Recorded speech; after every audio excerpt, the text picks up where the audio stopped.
Hello, everyone. Welcome to the On-Chain India podcast. Today, we have with us JW from Heurist, and we are going to have an amazing conversation about the recent trends in AI and also, what Heurist is focusing on. Welcome, JW, to this podcast. Hello, everyone. Hi, Pratik. Yeah, thanks for having me here in Anche, India. It's my pleasure to be here. JW, founder of Heurist here. Awesome. JW, let's start with your background and how did you end up in the Web3 space? What was that motivational factor for you? To come and stay along. Yeah. Yeah, so my journey in Web3 started in 2020. That was after DeFi summer. I was impressed by the such great number of new project DeFi innovations on Ethereum blockchain, and I was attracted by this space, and yeah, went down the rabbit hole ever since. I'm used to be studying deep learning, machine learning in my grad school. So after the ChatGPT took off in 2023, I was also attracted by AI as well. And I think AI is the most powerful boost to the humankind's productivity will eventually help crypto to get its next adoption moment. So I started the Heurist in early 24, but actually the idea of building a decentralized network of GPU supply and coordinating those AI models and AI consumers in this ecosystem, such an idea came to me in 2023. I've been thinking a lot about how Web3 can help AI and vice versa. So yeah, here it comes from this simple idea, like we want to use a decentralized system to run AI services on the blockchain, and then we can have a healthy, open, and self-growing, self-organizing ecosystem by this coordinated by the blockchain and incentivization mechanism. Awesome. JW, every startup founder's journey, initially while choosing on the final idea, there's always, that sort of contemporary thoughts on, whether this idea will become big or, are we in the right curve or something. So, like while you were choosing, decentralized AI as a cloud service, sort of a mission for Heurist, what was the framework like? Did you speak to customers? What was your that initial mental model to final and drill down on this concept? Because a lot of founders go through that phase, and sometimes they're okay, I have this primary idea, secondary idea, but always confused on what to do. So how was your journey in that, and what was your mental model while choosing this idea? Yeah, so first we evaluated the market opportunities. So the thing that people needs most in the field of AI is AI compute, AI inference, and also including AI agents after late 24 and we enter this year 2025. There's a lot more conversation about how AI agents can be deployed to power all kinds of workflows. So the first priority is we focus on the market opportunities. We think AI inference and AI agents services is a big market opportunity. And second, we also evaluate based on our team's competence. Both my co-founder and I, we used to work in Amazon, and we have plenty of experience building cloud systems at a large scale. So believe based on our expertise in cloud computing and combined with our experience in Web3 blockchain and DeFi and crypto mechanism design, we can build such a decentralized cloud ecosystem based on blockchains. Got it. Yeah.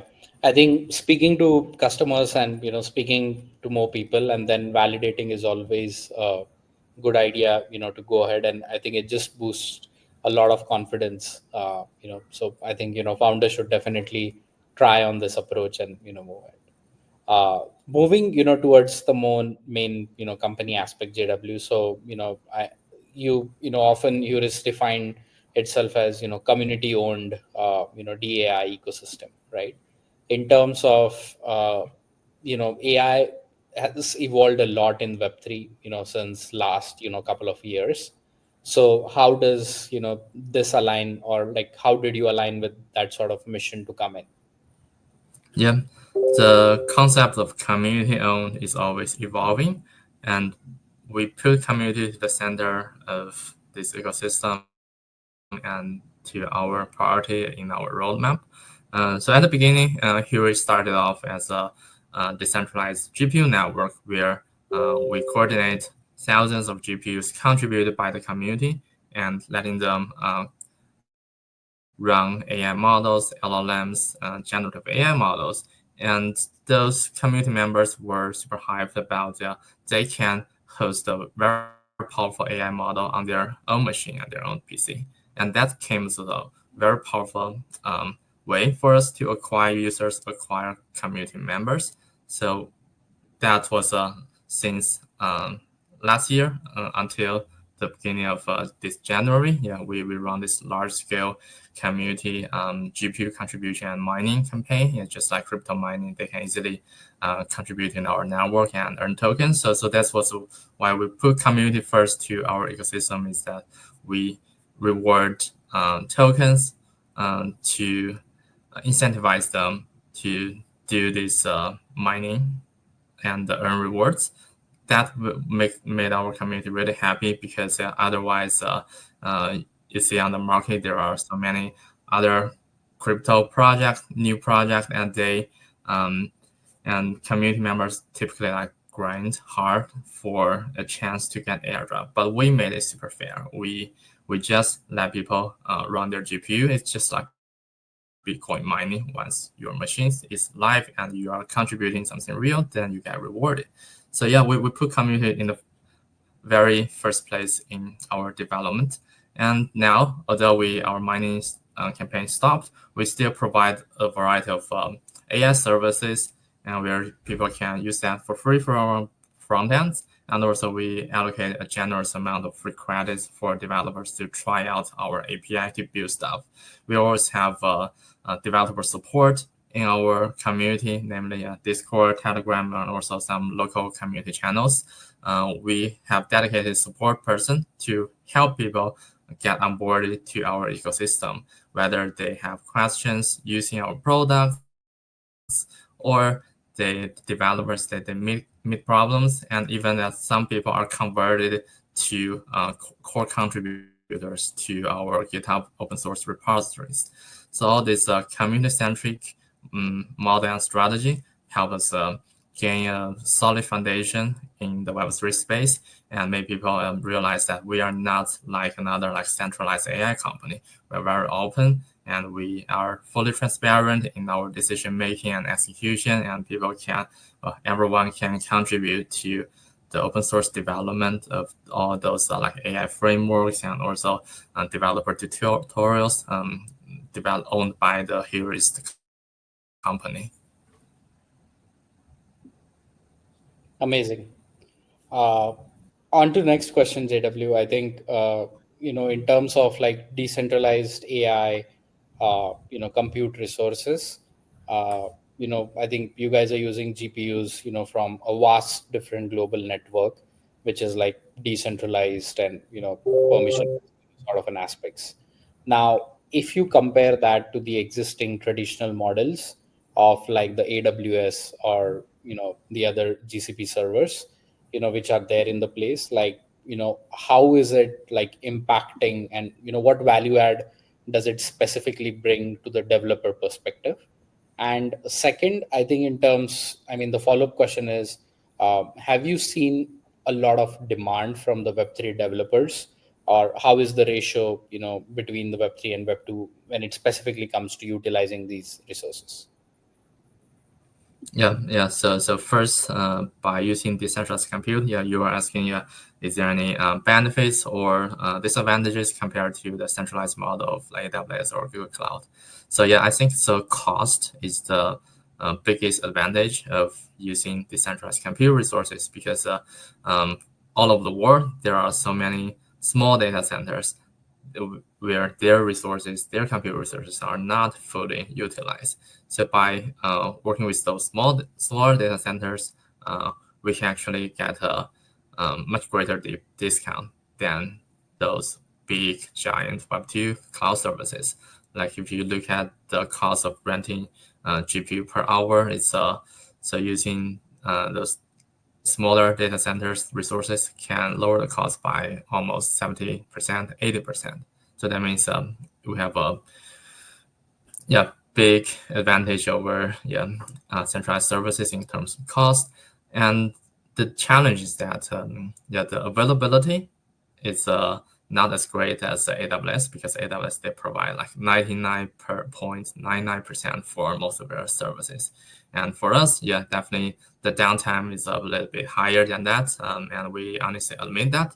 But since all over the place, especially in many Web3 agents, and also I mean in the agent space in general, like those agents don't need to be like have a really high availability, like 99.999% availability, and they can and then they can comfortably use our services or what other decentralized compute services out there, because if the cost is number one concern for them to acquire compute, GPU compute, or data services, then they should eventually come to us or come to other Web3 decentralized providers like us. And you're also asking about the next question is so are our customers mainly from Web2 or Web3? So yeah, there are both areas, but recently, because our go-to-market strategy, we heavily focus on Web3 use cases. We develop our AI agent framework based on those um, requirements and needs that we collected from Web3 community, and also like the data services we integrate into our AI agent framework are mostly targeting around Web3 developers. So yes, our main customer are in the Web3 space, and they are like independent developers who want to build AI agents, and also small startups who use our agents or data services to power their applications. Got it. Uh, Moving on to the next question, JW, I think, in terms of the Heurist, you've built like amazing tools. I was just trying to, have some of these tools, usage. And I think the Heurist Imagine, which is used for like image generation, and Pondera for chatbots, right? I think, quite some of, exciting applications. What are some of the exciting use case that you have seen people actually use, this for? Could you, give us a couple of examples? Oh, sure. Yeah. Last November, December, we've seen so many AI agents made by the crypto community. And that time, many developers came to us because we are one of the earliest official partner with AI16C DAO, which is Eliza OS. We rebranded to Eliza OS. And they use our image generator, and they thought it was really great to use those fine-tuned AI models to create their original characters or IPs. And some of them, they initially started off by using our image generator to prototype ideas, and then it was quite happy to see that their AI agents grow into a much bigger ecosystem, much bigger project than they previously thought, and they keep the IP that was generated by our AI models. And that is quite impressive because with all other like general purpose AI models like DALL-E, you are not going able to create such a stylized images and such unorthodox or sometimes a little bit weird. Those images are not going to be created by those general purpose AI models, but only our fine-tuned image generation models can do that. So that's a really interesting one use case. And recently, there are more people using our AI agents as a service platform, which is called Heurist Mesh. So Heurist Mesh is a MCP compatible AI agent service platform Swarm, where we have dozens of purpose-built AI agents that each agent is targeting for one specific use case, like analyzing market data, getting social sentiment, or like that. And people are actually using us to build trading bots, to build Telegram applications to help the traders do their day-to-day trading and information analysis. And it's really helping people to it's really helping Web3 people to navigate in their day-to-day journey in crypto trading. And also, just yesterday, I saw a really cool application built by AI Cyclers DAO, which is like a venture-funded DAO for building AI products in crypto, and they use our Heurist Mesh services connecting with MCP, and they built a front-end interface for people to do deep research into token projects or whatever topics in crypto.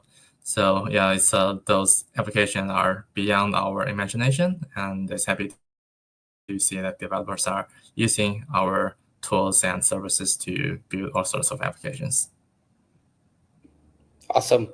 I think it's so amazing, right? I mean, there's tons of exciting, use cases that you said.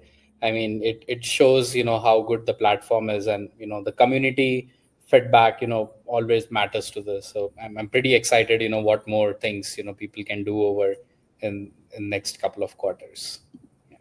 Yeah, Uh, Moving on to the next, I think JW, I think building a decentralized network, for all the AI interface and compute is not a small feat at all, right?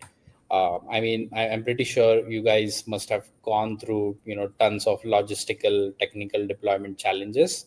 Could you walk us through quickly on, like what it really took, to build this sort of a vast, interface network? so you're asking what it takes to build on Heurist. Yeah. So yeah, our AI agent framework is designed to be highly modular, and we have a comprehensive developer guide to get people onboarded. So to contribute an agent in Heurist Mesh, it's as simple as writing a Python script, testing that locally, and then create a PR to our GitHub repositories. So that's Heurist Mesh is our modular agent framework. And once the PR is accepted and merged to the main branch of GitHub, then it's automatically deployed, and which means the AI agents is instantly available with API interfaces and also available on our MCP servers as well. So you write code once, deploy once, and then your AI agent become universally available. And that is our goal, and our main selling point is that developers can easily contribute to our ecosystem without worrying too much about deployment or worrying too much about like software dependencies and complex software programming patterns. But yeah, it's just as simple as submitting the PR and then instantly get their AI agent deployed and start working for them. And in the future, we also plan to add incentivization mechanism to this contribution, where developers can eventually get rewarded for their contribution for every time user make a payment, then we allocate a specific amount of revenue share to reward the developers. Amazing. JW, moving on in interest of time, I wanted to cover this point. I think in terms of the fundraising journey, right?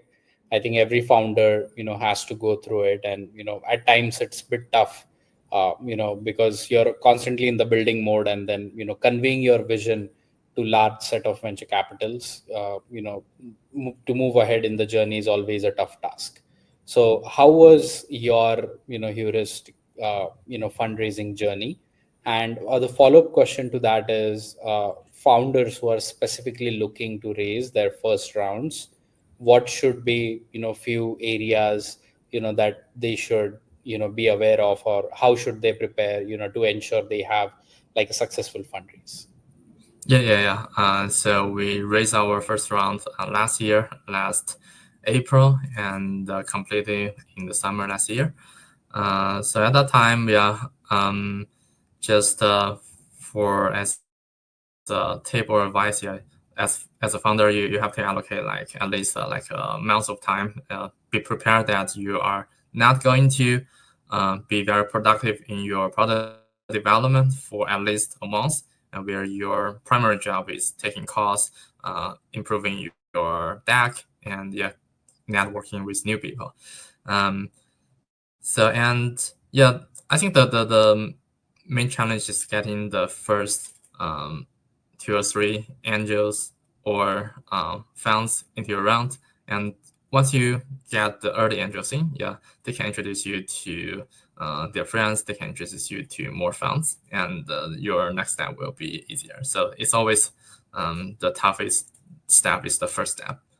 um, yeah, if I have any other thoughts, yeah, I mean, um, right now we also see a variety of fundraising models in crypto that not limited to raising from venture capital, but some people might choose to launch a token on Pump.fund, or some people choose to work with some pre-sale platforms to like launch a community pre-sale, and these are all valid models to bootstrap a Web3 startup. Amazing. I think pretty sure. I think few of these thoughts, founders pick this up, and we see some success stories, through these ideas, come in.